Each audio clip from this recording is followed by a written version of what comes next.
로마서 말씀을 통해 기독교 복음의 핵심, 복음의 정수를 살펴보고 있습니다. 그 복음의 정수는 무엇입니까? 우리는 지난주에 우리에게 주신 그 복음의 핵심은 우리가 하나님의 자녀가 되었다라는 겁니다. 하나님의 자녀가 된 사람들, 그 사람들에게 주신 놀라운 축복과 권세는 무엇입니까? 만물을 창조하신 아버지 하나님을 내가 아버지라고, 아빠, 아버지라고 부를 수 있는 은혜를 얻게 된 겁니다. 그 은혜로 말미암아 우리는 날마다 우리의 모든 삶의 기도의 제목을 가지고 하나님께 기도할 수 있게 되었습니다. 또한 우리가 그 기도만 가지고 살아가는 것이 아니라 우리는 예수 그리스도와 함께 하나님 나라의 상속자가 되었습니다. 영원한 하늘나라를 기업으로 받을 자가 되었습니다. 이것보다 더 큰 축복이 어디 있겠습니까? 이것이 우리 그리스도인들의 정체성입니다. 이 정체성을 가지고 살아가는 것이 중요합니다. 오늘 본문 말씀을 보면 이 정체성을 가진 자에게 또 한 가지의 놀라운 은혜가 있음을 분명히 말씀하고 있습니다. 중요한 사실을 강조하면서 24절에 이렇게 말씀합니다. 우리 24절 함께 읽어보겠습니다. 우리가 소망으로 구원을 얻었음에 보이는 소망이 소망이 아니니 보는 것을 누가 바라리요. 아멘. 소망으로 구원을 받았다. 여러분 이해가 되십니까? 우리는 믿음으로 구원받은 존재인데 어떻게 소망으로 구원을 받았다고 말하는 것일까요?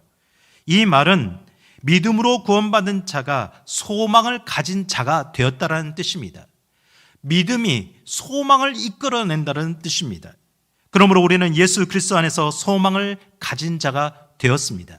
믿으시기를 바랍니다. 그렇다면 그 소망은 무엇입니까?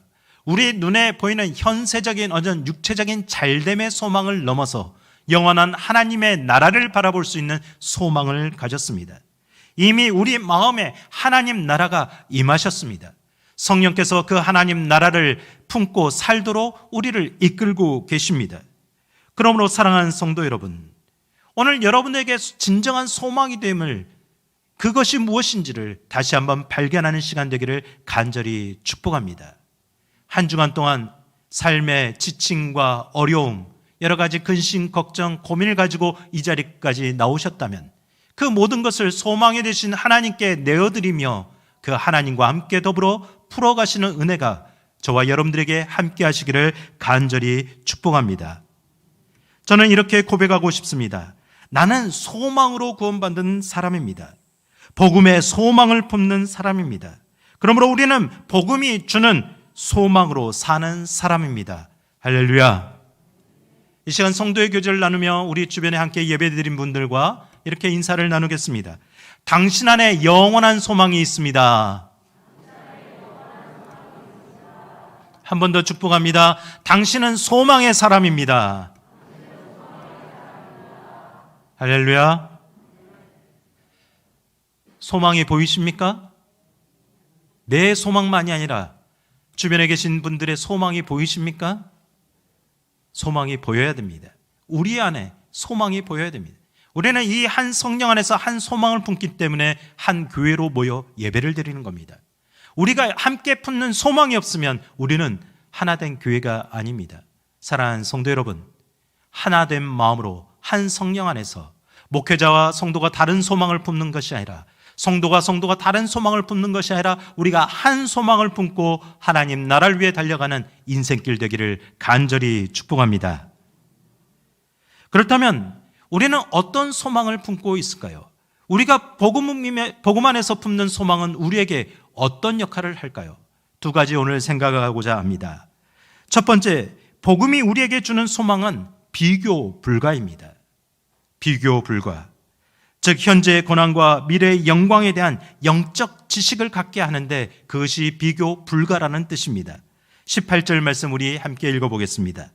생각하건대 현재의 고난은 장차 우리에게 나타날 영광과 비교할 수 없도다. 오늘 계속해서 로마서는 생각해보다라는 단어들이 반복되고 있습니다. 그 정도로 우리가 신앙생활을 한다는 것은 늘 생각을 한다는 거죠.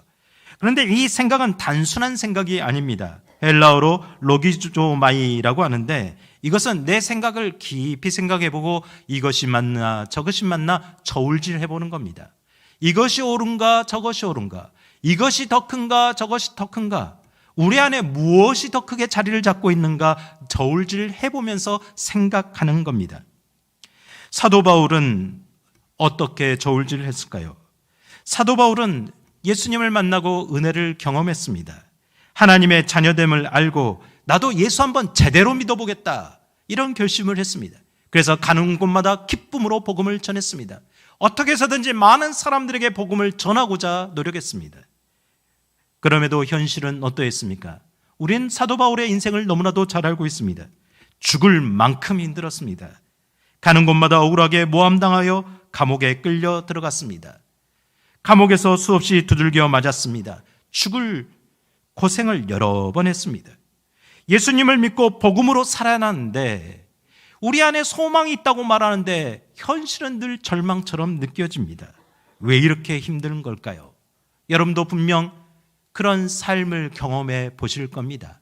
또 그렇게 살아가시는 분도 있을 겁니다.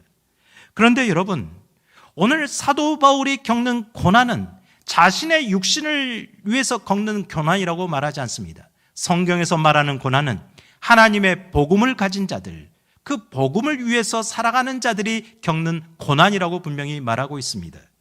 여러분은 그런 고난을 경험해 보셨습니까? 사도 바울은 계속해서 저울질 해봅니다. 내가 예수를 믿기 전 사울이었던 삶과 지금 예수를 믿는 후 바울의 삶에 그것을 비교해 본 겁니다. 현재 당하고 있는 고난의 무게와 하나님이 주신 은혜의 무게를 저울질해 보았습니다. 여러분, 어떤 게 더 무거웠을까요? 사도 바울에게는 분명히 말하게 된 것입니다. 현재 당하는 고난의 무게감이 아무리 크다 한들 눈물을 펑펑 쏟아부으면서 십자가로 인해 누렸던 놀라운 감격의 무게감을 이기지 못했다라는 겁니다. 여러분의 무게감은 어떻습니까? 예수님과 함께 동행하는 삶의 무게감과 예수님과 상관없이 살아가는 무게감, 예수님을 인정하는 무게감과 예수님을 인정하지 않는 무게감, 어떤 것이 여러분의 마음을 가득 채우고 있습니까? 어떤 것이 여러분의 삶의 가장 그 중심에 축을 자리 잡고 있습니까? 사랑하는 성도 여러분, 은혜의 무게감은 비교 불가입니다. 현재 당하는 고난의 무게감이 아무리 큰다 한들 고난당하는 자들과 함께 하시는 하나님의 은혜의 무게가 너무나도 크다는 영적 지식을 깨달았기 때문입니다. 그래서 정말 예수를 진짜 믿는다면 이런 영적 지식이 있어야 함을 사도 바울이 고백하고 있는 겁니다. 우리 17절 말씀을 함께 읽겠습니다. 자녀이면 또한 상속자 곧 하나님의 상속자요 그리스도와 함께한 상속자이니 우리가 그와 함께 영광을 받기 위하여 고난도 함께 받아야 할 것이니라. 아멘. 고난받기 좋아하는 사람이 누가 있습니까? 예수 믿고 복받기를 원하지 고난의 자리에 들어가고자 하는 사람은 아무도 없습니다. 늘 그래서 잘되게 해달라고 현세의 영광만 추구하며 우리는 기도하고 있는 것 아닙니까? 그런데 진짜 영적 지식이 있다면, 진짜 하나님의 은혜를 경험한 사람이라면 내가 주님과 함께 장차 영광스러운 자리에 있기 위해서라도 현재의 고난까지도 나는 당할 수 있다라고 인정하게 되는 겁니다. 그 고난당함을 외면하는 것이 아니라 그 고난당함이 나를 더 당당하게 세워주는 은혜가 된다고 고백할 수 있게 되는 겁니다. 이 영적 지식이 있을 때 우리는 현재 우리가 겪고 있는 고통과 고난을 대하는 태도가 바뀌어지는 겁니다. 담대한 마음으로 복음과 함께 고난까지도 당당하게 받아들이게 되는 겁니다. 여러분, 사도 바울이 이 영적 지식을 깨달았을 때 어떻게 했습니까? 아, 그래. 하루 종일 얻어맞고 몸이 녹초가 되어 감옥에 있지만 나 같은 죄인 살리신 하나님의 은혜가 너무 놀랐구나. 내가 어떻게 이 자리까지 살아왔는데, 내가 어떻게 복음을 전하는 사도가 되었는데, 나에게 주신 그 은혜가 얼마나 큰데 내가 이 현실의 무게감 때문에 내가 넘어질 수가 있겠느냐, 내가 좌절할 수가 있겠느냐. 나는 이대로 끝날 사람이 아니다. 나는 그대로 소망을 가지고 살아갈 사람이다. 나는 그리스도의 복음 위에 살아갈 사람이다라고 그렇게 고백하게 된 것입니다.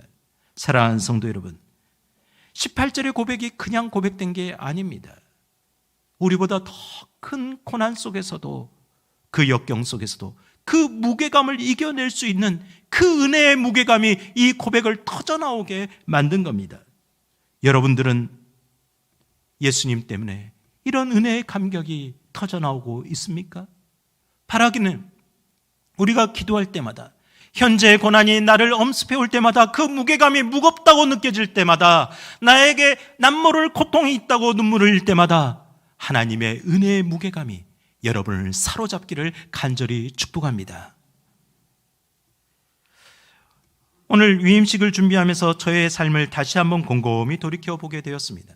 나는 그렇다면, 사도 바울의 인생에 비한다면 그 고난은 너무 비할 데가 없지만 나는 어떻게 고난을 받았나? 나는 그 고난을 어떻게 당당하게 맞이했을까? 저는 여러 번 말씀드리지만 모태신앙으로 태어났습니다. 그 모태신앙으로 성장하면서 교회를 안 다녀서 받는 고난보다도 교회를 다녀서 받는 고난보다도 교회를 안 다녀서 받는 고난이 더 컸습니다. 왜요? 주일 예배를 한 번도 빠지면 안 되니까요. 놀러 가지 못하니까요. 그걸 고난이라고 말할 수는 없겠죠. 그럼에도 저는 고등학교 시절 불교 이념으로 세워진 학교에서 친구 3명과 의지를 투합해서 기독 동아리를 만들었습니다.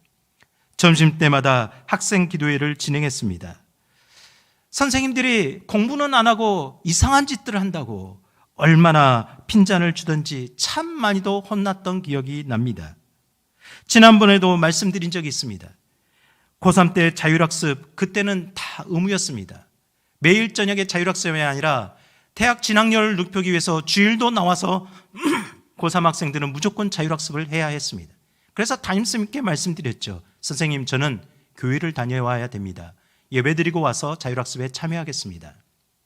그때 저희 아버님이 고등학교 중고등부 부장 장로님이셨습니다. 저희 아버님도 예배를 드려야 한다고 늘 말씀하셨습니다. 그래서 주일마다 예배드리고 당당하게 등교하는데 매 주일마다 참 힘들었습니다. 자율학습 선생님이 매번 주먹으로 머리를 때리고 책으로 때리고 인격적으로 모욕하고, 그리고 나서야 그렇게 잔소리를 듣고야 자리에 앉아서 공부할 수 있었습니다. 무슨 공부가 되었겠습니까? 억울한 마음이 더 많았겠죠. 그런 마음이 있었기에, 그런 자그마한 고난의 경험이 있었기에 군생활 줄 너만 교회 다니냐고 걸레로 뺨을 맞으면서도 저 교회 가서 예배드려야 된다고 주장할 수 있었습니다. 여러분, 이 작은 고난의 경험이 저희에게 어떤 마음을 주었을까요? 제사상에 절하지 않겠다고 하다가 한밤중에 쫓겨난 친구들을 위로할 수 있었습니다. 예배드리는 것 때문에 아버지에게 맞고 눈이 시퍼렇게 멍들어와서도 씩 웃으면서 예배 찬양을 인도하는 청년을 위로할 수 있었습니다. 남편 몰래 예배드리다가 들켜서 술 취한 남편에게 이 예배당 한중간에서 머리채를 붙들려 끌려가신 권사님을 위로할 수 있었습니다. 남편 몰래 11조를 하겠다고 찾아오신 권사님을 위로할 수 있었습니다. 학교에서 하나님 이야기를 하면 해고당한다고 협박당하면서도 끝까지 나는 복음을 전하겠다고 포기하지 않았던 집사님을 위로할 수 있었습니다. 그 모든 인생들을 다 제가 해결해 줄 수는 없지만, 다 이해할 수는 없지만, 그럼에도 불구하고 조금이나마 위로할 수 있는 마음, 그 마음이 저의 안에 생겨진 것 같습니다. 사랑하는 성도 여러분, 여러분은 예수님 믿는 것 때문에 어떤 고난에 동참하고 있습니까? 지금 어떤 고난에 참여하길 원하고 계십니까? 고난은 예전에 다 받았으니 이제는 영광만 달라고 기도하고 있지는 않습니까? 오로지 부귀 영광만 달라고 기도하고 있지는 않습니까? 사랑하는 성도 여러분, 우리가 예수를 진짜 믿는다면 고난도 받아야 되는 겁니다. 아니, 내가 진짜 예수 믿는 사람이라면 세상에 고난받는 것이 당연한 줄 아셔야 됩니다. 이것이 우리에게 귀한 영적 지혜가 되기를 간절히 축복합니다. 그러므로 사도 바울은 후배 목회자 디모데에게도 이렇게 말했습니다. 디모데후서 1장 8절입니다. 그러므로 너는 내가 우리 주를 증언함과 또는 주를 위하여 갇힌 자 된 나를 부끄러워하지 말고 오직 하나님의 능력을 따라 복음과 함께 고난을 받으라. 복음과 함께 고난을 받으라. 복음과 함께 축복을 받으라가 아니라 복음과 함께 고난을 받으라. 디모데후서 2장 3절에 말씀합니다. 너는 그리스도 예수의 좋은 병사로 나와 함께 고난을 받으라. 사랑하는 성도 여러분, 예수 그리스도의 제자가 되기를 원하십니까? 하나님 안에서 참된 성도가 되시기를 원하십니까? 그렇다면 고난을 받아야 됩니다. 내가 예수님의 고난에 참여했다는 증거를 내밀어야 됩니다. 예수님께서 나는 너를 위해 십자가에 못 박혀 이 손에 이 옆구리에 흔적을 가졌는데 너는 나를 위해 무슨 고난의 흔적을 받았느냐 물으실 때 우리도 그 흔적이 나에게 있습니다라고 내밀 수 있는 그런 신앙이 되기를 간절히 원합니다. 그럼에도 우리는 늘 영광보다 고난의 마음이 집중됩니다. 왜 그렇게 우리는 이 세상의 고통과 고난에 이것에 마음에 집중하며 그 무게감에 이겨내지 못하고 살 때가 많을까요? 고난은 현재이고 영광은 장차 나타날 것이기 때문입니다. 고난은 내 피부로 직접 느끼는 거지만 장차 다가올 영광은 잘 모르겠습니다. 추상적입니다. 그저 죽어야 가는 천국 정도로 생각되기 때문입니다. 사랑하는 성도 여러분, 고난에 더 영향을 받고 고난의 마음을 빼앗기는 것, 그것은 우리가 그 무게감을 저울질하지 못하기 때문입니다. 잘 깊이 생각하지 못하기 때문입니다. 여러분, 여러분들에게 현재의 고통과 고난은 무엇입니까? 오늘도 경제적인 어려움 때문에 눈물 짓고 있습니까? 기도하고 있습니까? 여러 가지 질병과 암투병으로 오랜 시달림 속에 있으십니까? 가정이 흔들흔들 걸리고 자녀들은 내 뜻대로 잘 되지도 않고 방황하고 있고 이런저런 위기감으로 고통과 고난 속에 살아가고 있습니까? 그렇다면 사도 바울이 권면한 것처럼 다시 저울질해 보십시오. 다시 깊이 생각해 보십시오. 다시 비교해 보십시오. 현재의 고난이 그 무게감이 더 큰지 아니면 하나님이 나에게 주신 장차 영광의 무게감이 큰지 십자가의 은혜로 주신 그 은혜의 무게감이 큰지 사랑하는 성도 여러분, 그 무게감이 클 때 우리는 하나님의 은혜 가운데 살게 될 줄 믿습니다. 현재의 고난의 무게가 아무리 크다고 할지라도 내 안에 장차 하나님의 영광의 무게감이 크다고 가득 차 있다면 그 어떤 무거운 짐도 나를 뒤흔들 수가 없는 줄 믿습니다. 그 어떤 것도 내 심정 가운데 파고 들어올 틈이 없을 정도로 하나님의 영광의 무게감으로 가득 채우시기를 간절히 축복합니다. 그러므로 고린도후서 4장 17절에 말씀합니다. 우리 함께 읽겠습니다. 우리가 잠시 받는 환난에 경한 것이 지극히 크고 영원한 영광에 중한 것을 우리에게 이루게 함이니. 아멘. 우리에게 복음을 주시는 이유는요, 환난이 가볍게 여기도록 하기 위함입니다. 그리고 영원한 영광이 무겁게 여기도록 하기 위함입니다. 그렇게 우리는 주님을 따라가는 인생이 되었습니다. 주님께서 고난 뒤에 영광의 자리에 이르셨던 것처럼 우리도 그러하게 됩니다. 이것이 진리입니다. 그러므로 이 한마디만 오늘 기억해 주시기 바랍니다. 현재의 고난과 장차의 영광은 비교 불가이다. 우리 한번 고백해 보고 있습니다. 현재의 고난과 장차의 영광은 비교 불가입니다. 할렐루야. 이 믿음을 가지고 사시길 바랍니다. 이 믿음이 우리가 성령 안에서 붙들려 있다면, 예수 그리스도의 복음에 붙들려 산다면 어떤 고난의 무게라 할지라도 우리를 소망으로 달려가는 걸음에 방해가 되는 걸림돌이 되지 않습니다. 그 고난은 우리의 소망을 더욱 절실하게 만들고 더욱 확실하게 만드는 디딤돌이 될 줄 믿습니다. 소망으로 구원을 받으시기를 간절히 축복합니다. 두 번째 복음이 주는 소망은 현실 극복입니다. 19절 말씀 우리 함께 읽겠습니다. 피조물이 고대하는 바는 하나님의 아들들이 나타나는 것이니. 본문에서 고대하다라는 단어는 머리와 보다의 합성입니다. 뭔가를 보기 위해서 목을 이렇게 길쭉하게 내밀고 계속해서 기다리며 보고 있는 겁니다. 즉 학수고대하다라는 뜻과 같은 단어이죠. 여러분 무엇을 그렇게 학수고대하고 있습니까? 이 코로나 시대가 끝나길 학수고대하고 있으시죠? 좀 걱정 없이 살 것을 학수고대하고 있으시죠? 여러분, 그런데 우리들만 그렇게 학수고대하는 것이 아니라 피조물들도 이렇게 학수고대하고 있다라고 말합니다. 사도 바울은 고난의 현장이 우리 인간에게만 있는 것이 아니라 온 인류와 온 피조 세계 가운데도 가득 차 있음을 말하고 있습니다. 20절과 22절까지의 말씀을 함께 읽겠습니다. 피조물이 허무한데 굴복하는 것인 닭의 뜻이 아니요 오직 굴복하게 하시는 이로 말미암음이라. 그 바라는 것은 피조물도 썩어짐의 종노릇 안에서 해방되어 하나님의 자녀들의 영광의 자유에 이르는 것이니라.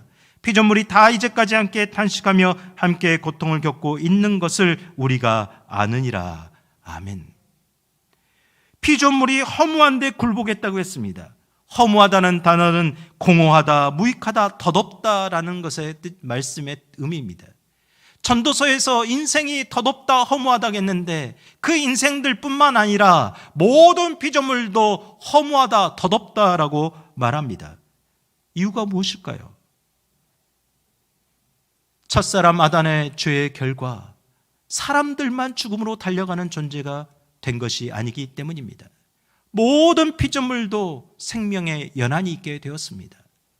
아무리 화려하게 핀 꽃도 인생도 피조물도 다 죽음을 맞이하게 되었다라는 거죠. 모든 피조물들이 탄식하며 함께 고통받는 세계가 되었습니다. 이에 대해서 창세기 3장 17절에 이렇게 말씀합니다. 아담에게 이르시되 내가 내 아내의 말을 듣고 내가 내게 먹지 말라 한 나무의 열매를 먹었은즉 땅은 너로 말미암아 저주를 받고 너는 내 평생에 수고하여야 그 소산을 먹으리라.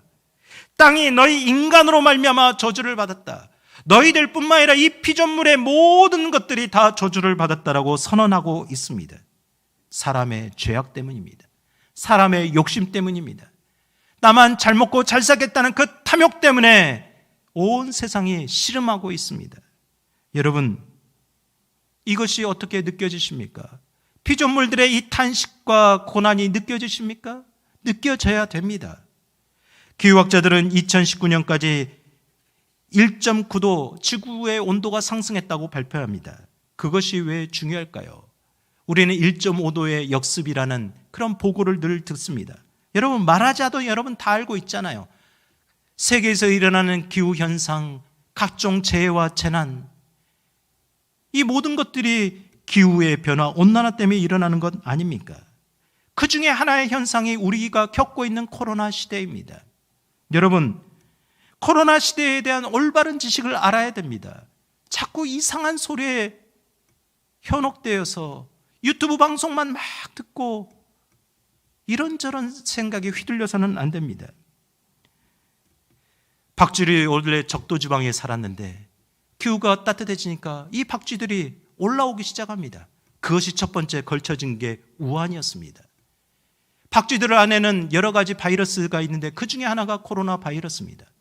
그 바이러스도 살고자 최상의 숙주를 찾았는데 그게 지구상에 가득한 인간들이었습니다.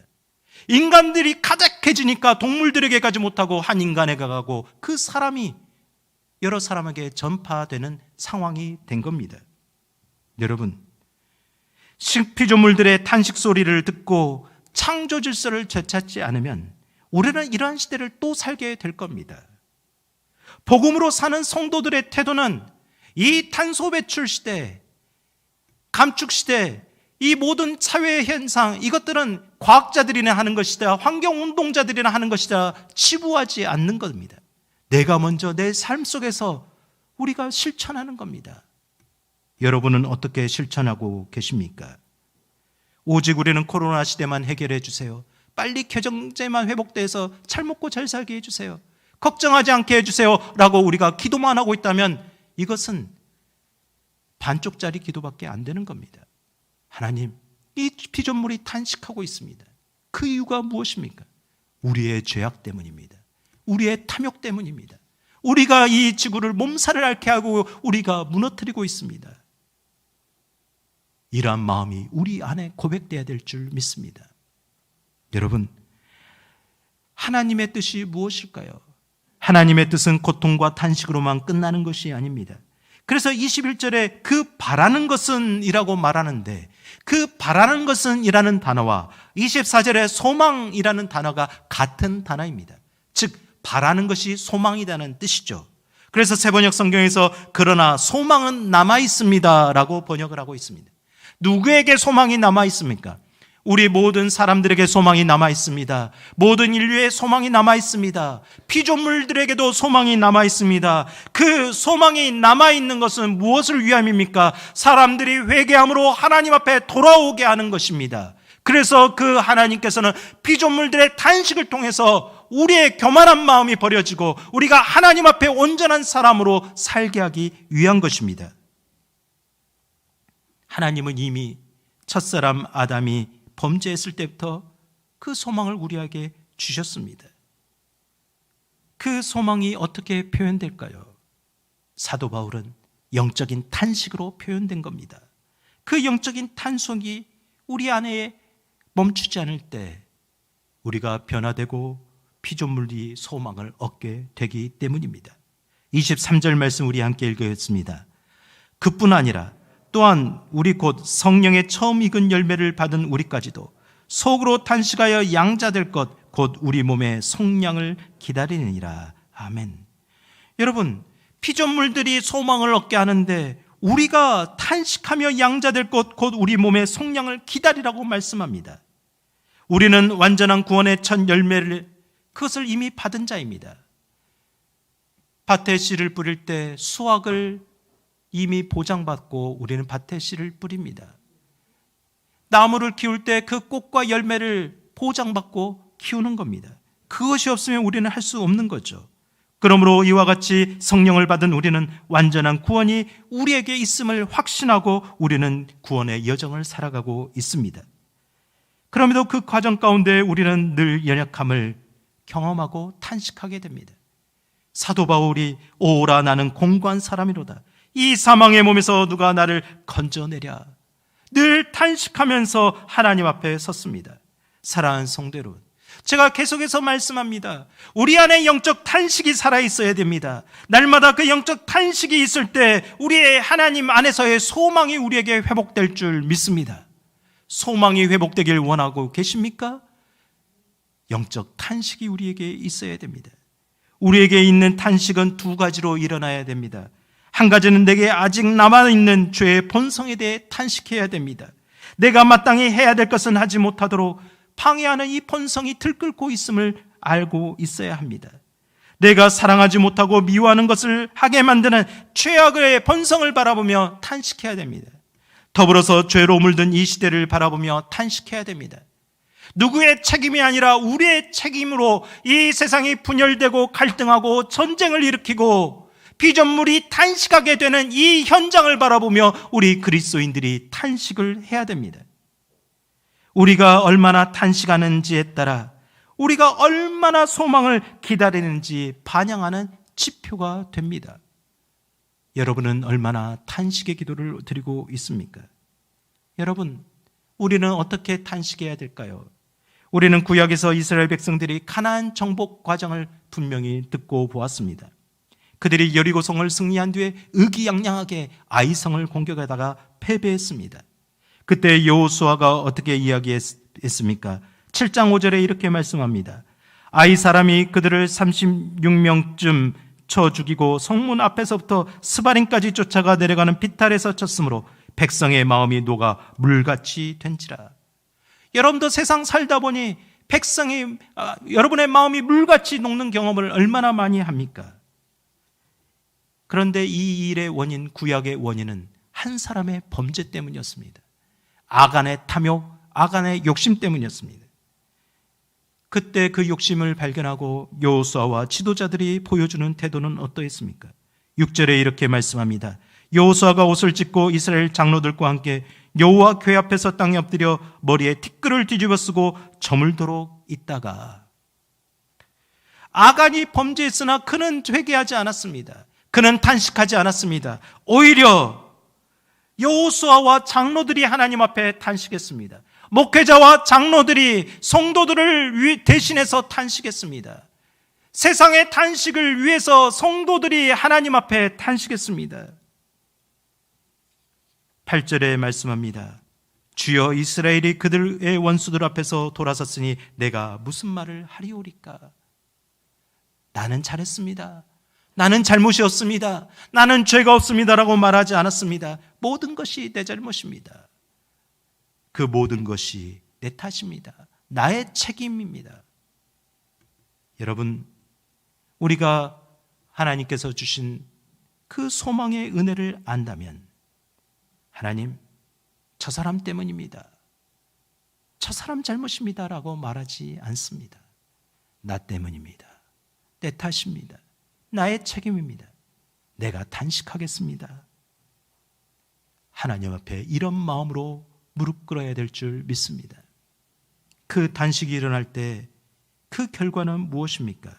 24절과 25절 말씀을 함께 읽겠습니다. 우리가 소망으로 구원을 얻었음에 보이는 소망이 아니니 보는 것을 누가 바라리요? 만일 우리가 보지 못하는 것을 바라면 참음으로 기다릴지니라. 소망을 얻게 된다는 거죠. 구원받은 자의 특징은 소망을 가지고 살아가는 겁니다. 그 소망은 눈에 보이지 않는 것을 보게 만드는 믿음입니다. 믿음으로 사는 자는 그러므로 눈에 보이지 않는 그날을 바라보며 사는 사람입니다. 그러니 참음으로 기다릴지라, 이것이 무엇인지를 아는 사람입니다. 현실을 넘어서게 하고 현실을 극복하게 하는 것이 소망입니다. 소망은 현재의 구원을 이루어 나가는 겁니다. 영국의 시인이자 목사님 조버지 허버트는 이렇게 말했습니다. 나는 그분의 능력을 드러내기 위해 산다. 그분은 한때 내 기쁨을 가져가셔서 나로 하여금 눈물을 흘리게 하셨지만 지금은 내 슬픔을 가져가셔서 나로 하여금 노래하게 하신다. 사랑하는 성도 여러분, 한때 하나님이 내 기쁨을 가져간 것 같은 그 눈물이 빗물처럼 흘러내리고 있습니까? 바로 그때 하나님이 주신 소망의 무게를 다시 한번 비교해 보시기 바랍니다. 그 무게로 여러분의 심령을 가득 채워보시기를 바랍니다. 그렇다면 그 고난의 무게가 비교 불가될 겁니다.